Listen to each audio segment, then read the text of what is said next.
Okay, now we are on the things, right? It's given a 24 volt supply, right? 24 volt supply was given to this, the LED LD1 green light. It's not a red light. Green light means the board is okay, everything is okay. All right, and we are measuring. This is the point. This is the point.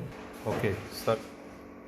So as you can see, this is the supply from the main board to the display board. Display board 24 volt DC, all developed, all got the supply 22, 1.6.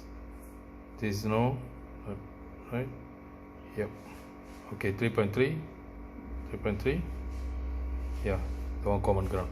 Okay, all right. So the supply is going to the below board.